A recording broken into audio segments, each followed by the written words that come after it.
did this as well. I did this as well. I was 5 years, and now every day. This morning I got up at 6:30, and then I studied Talmud until I came down at 8:30. Because if you're not studying, you become ignorant. So in the course of your studies, how do you study? So like, Yeah. So here we have. I'm taking somebody's Gemara. Okay, this Gemara belongs to somebody called Eliezer Griras.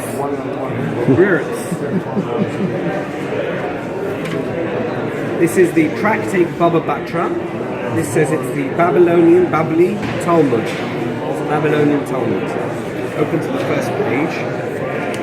So first you've got this section here, from the big letter here until this stop over here, is Mishnah. Mishnah was the first condensed version of the Talmudic ideas, which were interpretations of the Torah, mainly halakha. So this one discusses the laws of partnership. It seems like a mundane thing. What happens if two partners own a courtyard and they want to create a separation between the courtyard? How do they go about doing it? And it's two ways you can learn a Jewish law. 3 ways, but we're only going to focus on 2. Either a source text, you have to have a text in the Torah that tells you that this is the way the law is, or there has to be a logical reason which you can't disprove. So it has to make sense. If it's a source text, well then you just trust the source text. You don't have to work out the reason. If there's no source text, then you need to have a logical underpinning for a law. Okay? Now, I'm not going to go into the law, we're not going to have a Talmud class now, maybe another time. Here is the Gemara. So the Gemara will immediately ask what the Mishnah is talking about. In this case, it asks the question, My mechitza guda. It mentions a particular type of separation. Well, what type of separation are we talking about? Is it a tall one? Is it a short one? Is it a wide one? Is it a thin one? What type of separation are we talking about? Does it have width? If it has width, where does the width go? Is it equally shared between the 2 sides, or is it on one side? Does it only go on the side of the person who wants to build it? Wow. Right? How do we work that out now? Even the Gemara is written in Aramaic. We're not all fluent in Aramaic, and it's also written in a kind of shorthand that you have to get. It's a jive. So if you don't understand the jive, sometimes the words don't quite match up. We go to Rashi. Rashi is always on the outside of the page. Don't forget the Hebrew goes from right to left, not from left to right. This is Rashi. Rashi will explain. Sometimes he'll tell you, don't worry. He'll say, the Gemara Mefarish lo.